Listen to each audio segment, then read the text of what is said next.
Welcome to Dot Study. This is Neelam Kathak presenting you fifth part of the series. In this video, I have covered all the important books and authors and along with the tricks to learn them. So let's go and crack your exam with Dot Study.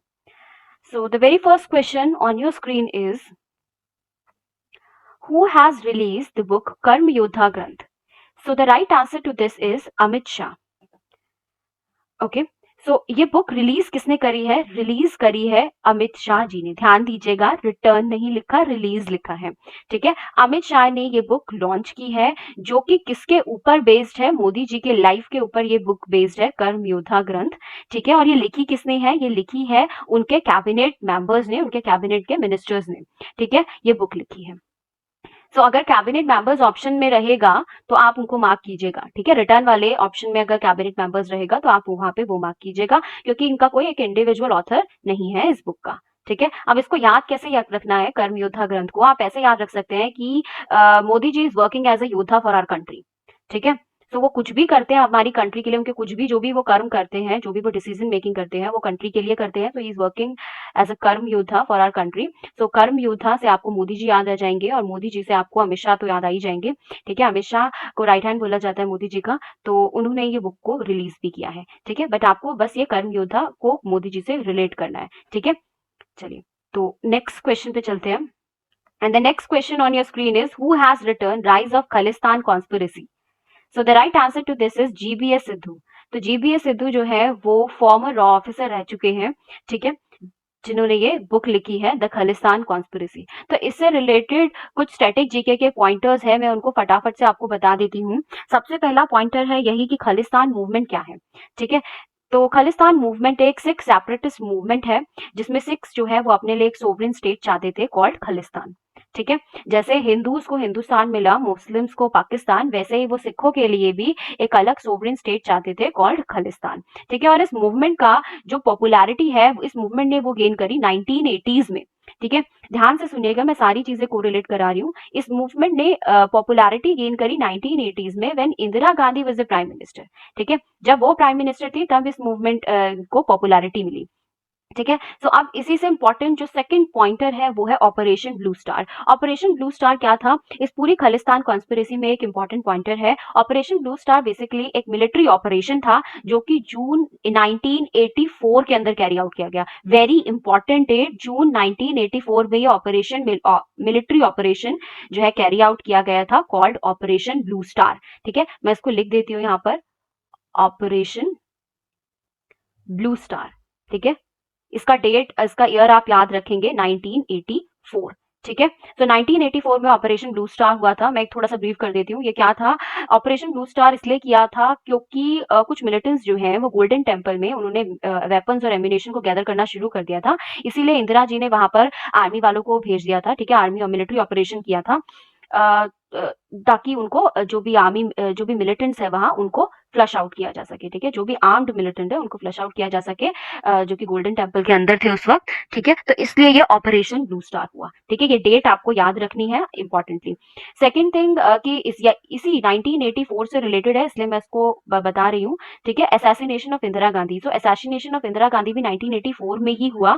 ठीक है, अक्टूबर 1984 में। जून 1984 में operation blue star हुआ और अक्टूबर 1984 में इंदिरा गांधी जी को उन्हीं के दो बॉडीगार्ड्स ने गोली मार दी थी। ठीक है, चलिए तो नेक्स्ट क्वेश्चन हम देखते हैं। And the next question on your screen is, who has written the battle of belonging? So the right answer to this is Shashi Tharoor. Okay, तो शशि थरूर की बुक से पहले भी क्वेश्चन आया हुआ है सीमेट के अंदर। ठीक है, तो आप इंपॉर्टेंट बुक है, ध्यान रखेंगे। वैसे भी ये इंपॉर्टेंट राइटर पॉलिटिशियन है, तो आपको ये ध्यान रखना ही है। ठीक है, इनकी बुक को आप मिस आउट नहीं कर सकते हैं। तो शशि थरूर कौन है? इंडियन पॉलिटिशियन है, राइटर है, फॉर्मर इंटरनेशनल डिप्लोमेट भी रह चुके हैं। ये मेंबर ऑफ पार्लियामेंट है, लोकसभा ऑफ केरला, केरला की सीट से ये एमपी भी रहे हैं। ठीक है, ओके, सो नेक्स्ट क्वेश्चन पे चलते हैं।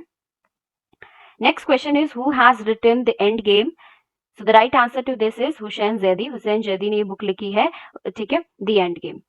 चलिए नेक्स्ट क्वेश्चन देखते हैं। And the next question is, who has written A Song of India? So A Song of India is written by Ruskin bond. ठीक है, इंपॉर्टेंट पर्सन है, इंपॉर्टेंट राइटर है, आपको ध्यान रखना है। ठीक है, कि अ सॉन्ग ऑफ इंडिया किसने लिखा है? सॉन्ग ऑफ इंडिया लिखा है रस्किन बॉन्ड जी ने, ठीक है? हाँ जी। तो अब आप इसको ध्यान कैसे रखेंगे? आप इसको ऐसे ध्यान रख सकते हैं कि जितने भी इंडियन सॉन्ग्स होते हैं, ठीक है? जितने भी इंडियन सॉन्ग्स होते हैं, उससे क्या होता है, हमें बहुत जल्दी क्या हो जाती है, बॉन्डनेस हो जाती है, ठीक है? तो सॉन्ग से बॉन्डनेस हो जाती है। जो भी हम गाने सुनते हैं, उससे कोरिलेट करने लगते हैं, बॉन्डनेस बन जाती है, तो आप ऐसे सॉन्ग बॉन्ड करके इसको ध्यान रख सकते हैं। सी ये आपको मतलब कभी-कभी जब एग्ज़ाम में आप बी ऑप्शन बी और सी में से चूज़ करने में प्रॉब्लम में रहेंगे ना, तब आपको ये बहुत जल्दी क्लिक करेगा वहाँ पर। इसीलिए सॉन्ग बॉन्ड वाली चीज़ें जो है वो वहाँ पर आपको जो भी कन्फ्यूज़न है, उसको दूर कर देगी। और मैं थोड़ा-सा रस्किन बॉन्ड जी के बारे में बता देती हूँ। ये इंडिया में ही बॉर्न हुए थे, हिमाचल प्रदेश के अंदर, ठीक है? इनको पद्मश्री भी मिल चुका है, पद्म भूषण भी मिल चुका है, ठीक है? तो पद्म मैं यहाँ लिख देती हूँ, पद्म भूषण मिल चुका है इनको और पद्मश्री भी मिल चुका है। ओके, तो पद्म भूषण जो है वो कौन-सा हाईएस्ट सिविलियन अवार्ड है? पद्म भूषण जो है वो 3rd हाईएस्ट सिविलियन अवार्ड है और 4th हाईएस्ट सिविलियन अवार्ड है पद्मश्री। और ये जो फर्स्ट 2 कौन से हैं, ये आप मुझे कमेंट सेक्शन में बताइएगा, ठीक है? फर्स्ट 2 हाईएस्ट सिविलियन अवार्ड कौन से हैं इंडिया के, ठीक है? ये आप दोनों मुझे कमेंट सेक्शन में बताइएगा। 3rd और 4th मैंने आपको बता दिया, ठीक है? चलिए नेक्स्ट क्वेश्चन पे चलते हैं। Okay, so the next question on your screen is who has written Green Lights? So the right answer is Matthew McConaughey. तो मैथ्यू मैकॉग्नी एक अमेरिकन एक्टर हैं जिन्होंने ये किताब लिखी है ग्रीन लाइट्स करके, ठीक है? One of the important release of 2020 और ये न्यूयॉर्क टाइम्स में नॉन फिक्शन में बेस्ट सेलर की लिस्ट में रही है, ठीक है? इसीलिए मैंने इस बुक को इंक्लूड किया है सीरीज के अंदर। चलिए नेक्स्ट क्वेश्चन देखते हैं। Next question is who has written Ickabog? So the right answer is JK Rowling. JK Rowling ने ये बुक लिखी है एकाबॉग। आप जानते होंगे जेके रॉलिंग कौन है? ये हैरी पॉटर सीरीज की राइटर है जेके रॉलिंग, ठीक है? सो इम्पोर्टेंट है, आपको ध्यान रखना है। और हाँ, इसको आप कैसे याद रख सकते हैं? इसको आप ऐसे याद रख सकते हैं क्योंकि एक ही बैग था, इसीलिए आपको सामान जो है उसमें रोल करके रखना पड़ा, ठीक है? तो एका बाग से आप ये रोलिंग याद रख एका बॉग को आप रोलिंग से कनेक्ट कीजिए, ठीक है? तो आप इसको ऐसे याद रख सकते हैं। तो एका बॉग किसने लिखी है? जेके रॉलिंग ने, ठीक? चलिए। ओके, सो नेक्स्ट क्वेश्चन पे चलते हैं। Who has written lockdown lessons? So the right answer is Shobhaa De. Shobhaa De ने ये लॉकडाउन लेसन लिखी है क्योंकि 2020 में लॉकडाउन ही रहा है, इसलिए लॉकडाउन से रिलेटेड बुक है, आपको ध्यान रखनी है, ठीक है? कि लॉकडाउन लेसन किसने लिखी है? शोभा डे ने ये बुक लिखी है। अब आप ऐसे याद रख सकते हैं कि लॉकडाउन में आपको घर से बाहर निकलना बिल्कुल शोभा नहीं देता था, ठीक है? तो आप ऐसे याद रख सकते हैं कि घर के अंदर रहना ही आपको शोभा देता था। तो ये किसने लिखी है बुक? शोभा डे ने, ठीक है? ये जो भी मैं ट्रिक्स आपको बताती हूँ, वो आप अपनी लैंग्वेज में उसको लिख लीजिएगा, ठीक है? ताकि आपको वो ध्यान रहे। एंड बिलीव मी एग्जाम में ये छोटी-छोटी ट्रिक्स जो है आपकी कंफ्यूजन को बिल्कुल दूर कर देता है। आप फटाक से आंसर कर सकते हैं। चलिए नेक्स्ट क्वेश्चन देखते हैं। The next question on your screen is who has written shuttling to the top? So the right answer is Krishna Swamy V. ये उल्टा लिख दिया है, वी कृष्णा स्वामी इनका नाम है, ठीक है? तो किसने ये बुक लिखी है shuttling to the top? V Krishnaswamy ने, ठीक है? एनीवे आप कृष्णा स्वामी को ध्यान रखिए, ठीक है? Okay, so shuttling to the top जो है वो किसके ऊपर बेस्ड है? पीवी सिंधु के ऊपर ये इनकी स्टोरी इसमें बताई गई है शटलिंग टू द टॉप के ऊपर, ठीक है? तो इम्पोर्टेंट बुक है, आपको इम्पोर्टेंटली ध्यान रखना है। अब आप इसको कैसे याद रख सकते हैं? आप इसको ऐसे याद रख सकते हैं कि अगर किसी को भी टॉप पे पहुँचना है, अगर किसी को भी टॉप पे पहुँचना है तो उनका स्वामी जो है वो कौन होने चाहिए? भगवान श्री कृष्ण होने चाहिए। जैसे अर्जुन भी टॉप पर तभी वो भी वॉर तभी जीता था जब उनको जो गाइड उनके जो टीचर थे वहाँ पर वो कौन थे? भगवान श्री कृष्ण थे। ठीक है? तो जो भी टॉप पर पहुँचना चाहते हैं उनका स्वामी जो है वो कौन होना चाहिए? कृष्णा होने चाहिए। ठीक है? तो इसको आप ऐसे कोरिलेट करके ध्यान रख सकते हैं। और पीवी सिंधु आपको पता ही होगा पीवी सिंधु कौन है? ये सिल्वर मेडलिस्ट हैं। ये पहली वुमेन है जिन्होंने इंडिया के लिए सिल्वर मेडल लिया ओलंपिक्स के अंदर, ठीक है? और गोल्ड लिया बीडब्ल्यूएफ वर्ल्ड चैंपियनशिप के अंदर, ठीक है? ओके, सो नेक्स्ट क्वेश्चन पे चलते हैं। And the next question on your screen is who has written overdraft? So the right answer is Urjit Patel. Okay, इस पूरी बुक का नाम है overdraft saving the Indian saver. यहाँ लिखा हुआ है, देखिए यहाँ नहीं लिखा हुआ है बट यहाँ पे मेंशन्ड है overdraft saving the Indian saver, ठीक है? तो ये बुक किसने लिखी है? ओवरड्राफ्ट बुक लिखी है उर्जित पटेल ने। इंपॉर्टेंट है, आपको अच्छे से ध्यान रखना है। उर्जित पटेल कौन थे? ये इंडियन इकोनॉमिस्ट है और इम्पोर्टेंटली ये हमारे 24th गवर्नर रह चुके हैं आरबीआई के, ठीक है?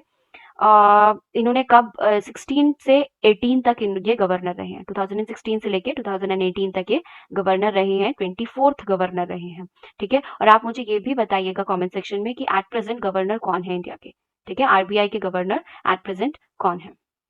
ओके, हाँ, तो इसको ध्यान कैसे रख सकते हैं आप? इसको ध्यान ऐसे रख सकते हैं कि जब भी आप कुछ अर्जित करते हैं, अर्जित मतलब कुछ भी अर्न करते हैं, ठीक है? जब भी आप कुछ अर्न करते हैं, तभी आप कुछ सेव कर पाते हैं, ठीक है?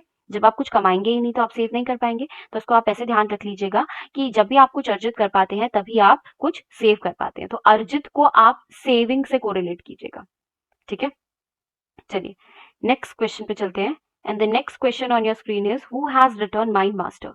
सो mind master has been written by Viswanathan Anand, ठीक है? तो ये इतना भी मुश्किल गेस नहीं है, बट अगर सारे ही उन्होंने रिलेटेड टू चेस ऑप्शन में डाल दिए तो आपके लिए शायद मुश्किल हो जाएगा, ठीक है? तो माइंड मास्टर किसने लिखी है? माइंड मास्टर बुक लिखी है विश्वनाथ आनंद ने, ठीक है? इंपॉर्टेंट है, ये 5 टाइम वर्ल्ड चैंपियन रह चुके हैं, वर्ल्ड चेस चैंपियन रह चुके हैं, ठीक है? और इनको पद्म विभूषण, पद्म भूषण और पद्मश्री जैसे अवार्ड्स भी मिले हुए हैं, ठीक है? इवन इनको राजीव गांधी खेल रत्न अवार्ड भी मिला हुआ है, ठीक? चलिए, तो इम्पोर्टेंट बुक है, ध्यान रखना है। Okay, so who has written Getting Competitive? So the right answer is RC Bhargava. RC Bhargava ने ये बुक लिखी है Getting Competitive, ठीक है? इम्पोर्टेंट बुक है, आपको अच्छे से ध्यान रखना है। तो आरसी भार्गवा कौन थे? आरसी का जो फुल फॉर्म है वो है रविंद्र चंद्र भार्गवा। तो रविंद्र चंद्र भार्गवा जो है वो सीईओ है और सीईओ रह चुके हैं और करंट चेयरमैन है मारुति सुजुकी के, ठीक है? मारुति सुजुकी जो है वो इंडिया की लार्जेस्ट ऑटोमोबाइल मैन्युफैक्चरर्स है इंडिया में, ठीक है? तो ये उसके करंट चेयरमैन है जिन्होंने ये किताब लिखी है गेटिंग कॉम्पिटिटिव, ठीक है? सो ये टिस के पॉइंट ऑफ व्यू से भी बहुत इंपॉर्टेंट है। और आरसी भार्गवा को पद्म भूषण अवार्ड भी मिला है, ठीक है? पद्म भूषण जो है वो कौन सा हाईएस्ट अवार्ड है? थर्ड हाईएस्ट अवार्ड है, ठीक है? और फोर्थ हाईएस्ट अवार्ड था पद्मश्री। और फर्स्ट 2 आप मुझे बताने वाले हैं कमेंट सेक्शन में। चलिए, तो आप इसको कैसे ध्यान रख सकते हैं आरसी भार्गवा की किताब गेटिंग कॉम्पिटिटिव को? आप ऐसे याद रख सकते हैं कि आजकल लाइफ में थोड़ा कॉम्पिटिटिव होना पड़ता है, वरना आप क्या होता है, आप रेस से बाहर हो जाते हैं, ठीक है?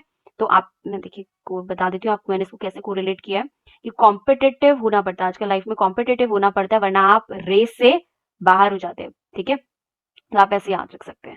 चलिए, नेक्स्ट क्वेश्चन देखते हैं। And the next question on your screen is who has return unfinished? So the right answer is Priyanka Chopra, ठीक है? प्रियंका चोपड़ा ने बुक लिखी है अनफिनिश्ड, जो कि अभी रिलीज नहीं हुई है बट रिलीज हो जाएगी जनवरी में, ठीक है? जनवरी 2021 में। सो इम्पोर्टेंट है, आपको ये बात बुक का ध्यान रखना है। अनफिनिश्ड बुक किसने लिखी है? प्रियंका चोपड़ा ने। तो प्रियंका चोपड़ा मिस वर्ल्ड रह चुकी हैं 2020 पेजेंट, ठीक है? वो मिस वर्ल्ड विनर रह चुकी हैं 2000 में, सॉरी मैं यहाँ लिख देती हूँ, 2000 में वो मिस वर्ल्ड रह चुकी है, ठीक है? और ये one of the highest paid popular entertainer है, मोस्ट पॉपुलर एंटरटेनर है। एनीवे आपको बहुत पता होगा, बहुत सारे अवार्ड्स इनको मिले हुए हैं, ठीक है? चलिए, नेक्स्ट क्वेश्चन पे चलते हैं। Next question on your screen is who has written one arranged murder? तो the right answer is Chetan Bhagat. One arranged murder जो है वो चेतन भगत जी की बुक है, ठीक है? Again important author, important writer, आपको याद रखना है। One arranged murder has been written by Chetan Bhagat, ठीक है?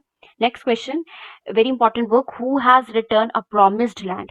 सो the right answer is Barack Obama, ठीक है? बराक ओबामा जी ने ये बुक लिखी है अ प्रॉमिस्ड लैंड, ठीक है? सो आपको इंपॉर्टेंटली याद रखना है, इस बुक में उन्होंने पॉलिटिकल लीडर्स के बारे में बताया है और जो अदर इश्यूज है उसके बारे में भी इस बुक के अंदर बताया है। और ये बताते टाइम उन्होंने जो कंट्रोवर्सी में ऐसे रहा है, इन्होंने राहुल गांधी जी के बारे में बोला था कि वो एक थोड़े नर्वस और अनफॉर्म्ड पॉलिटिशियन है। तो काफी दिन इसको 2-3 दिन न्यूज में दिखाया गया था कि बराक ओबामा ने अपनी बुक में मतलब राहुल गांधी जी के बारे में ऐसा बोला हुआ है, ठीक है? So important question, important book है अमंग ऑल जितने भी मैंने आपको बताए, इनमें से सबसे ज्यादा इंपॉर्टेंट बुक यही वाली है। ये कंट्रोवर्सी में भी रही है और ये लिखी भी बहुत इंपॉर्टेंट पर्सन ने है, ठीक है? So a promised land has been written by Barack Obama, okay? चलिए, नेक्स्ट क्वेश्चन पे चलते हैं। The next question on your screen is who has written An Extraordinary Life, a biography of Manohar Parrikar? So the right answer is Sadhguru Patil. Sadhguru Patil ने ये मनोहर पर्रिकर जी के ऊपर book लिखी है, ठीक है? उनकी बायोग्राफी लिखी है। तो मनोहर पर्रिकर कौन थे? मनोहर गोपाल कृष्ण प्रभु पर्रिकर जो है इनका पूरा नाम है। एनीवे आप इनको मनोहर पर्रिकर ही बोलिए। ये इंडियन पॉलिटिशियन थे, भारतीय जनता पार्टी के चीफ मिनिस्टर रह चुके हैं ये गोवा के, ठीक है? ये भारतीय जनता पार्टी के लीडर थे और ये सीएम थे गोवा के। ये 3 टाइम सीएम रह चुके हैं गोवा के, ठीक है? और इनकी डेथ हो गई थी आई गेस 2019 में। Anyway this is not important, बस इतना ध्यान रखना है कि ये पॉलिटिशियन थे और क्या बोलते हैं, ये 3 टाइम सीएम रह चुके हैं गोवा के, ठीक है? तो आप इसको आप ध्यान कैसे रखेंगे, इसको आप ऐसे ध्यान रख सकते हैं कि सद्गुरु जी की जब भी बातें होती हैं, तो वो मन को क्या कर लेती है, वो मन को हर लेती हैं। इसीलिए वो जितने भी गुरु लोग होते हैं, उनकी कितनी ज़्यादा फॉलोइंग होती है, कितने सारे भक्त होते हैं, ठीक है? तो आप इसको ऐसे कोरिलेट कर सकते हैं कि सद्गुरु जी की जो बातें होती हैं, वो क्या करती हैं, मन को हर लेती हैं, ठीक है? तो इसको आप ऐसे कोरिलेट कर सकते हैं कि मनोहर पर्रिकर के ऊपर जो किताब है वो किसने लिखी है, सदगुरु जी पाटिल ने लिखी है, ठीक है? बिलीव मी, ये छोटी-छोटी टिप्स जो है ना, अगर आप 4 ऑप्शन देखेंगे और आपने अगर ये सुना भी हुआ इवन कि मनोहर पर्रिकर और सदगुरु के बीच में मैंने ये जो रिलेशन कॉम्बिनेशन आपको बताया, तो आप इजीली उसमें उसको एलिमिनेट कर सकते हैं बाकी सारे ऑप्शंस को, ठीक है? चलिए नेक्स्ट क्वेश्चन देखते हैं। The next question is who has written Wuhan diaries. तो वुहान डायरी जो है लिखी है फैंग फैंग ने। ये एक चाइनीज राइटर है, ठीक है?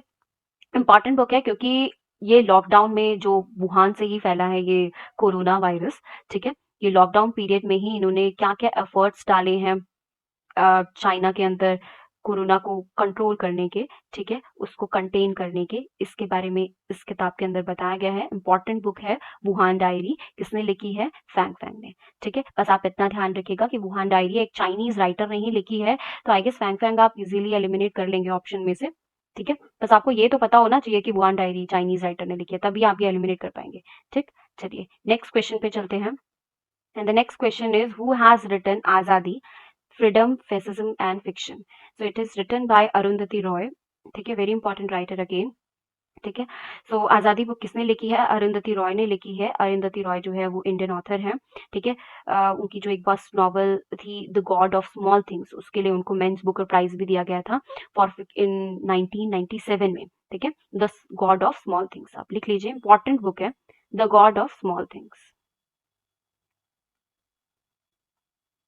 इसके लिए इनको मेंस बुकर प्राइज दिया गया था 1997 में, तो आप देख लीजिए इंपॉर्टेंट राइटर है ये, ठीक है? इंपॉर्टेंट ऑथर है, तो ये आपको ध्यान रखनी है। ये वाली बुक भी Azadi by Arundhati Roy, okay? So next question देखते हैं। Okay, so I think that's it. So that's all for this video, and if you want me to cover more topics, so do let me know in the comment section. Thank you very much. God bless you all. Be safe and stay inside.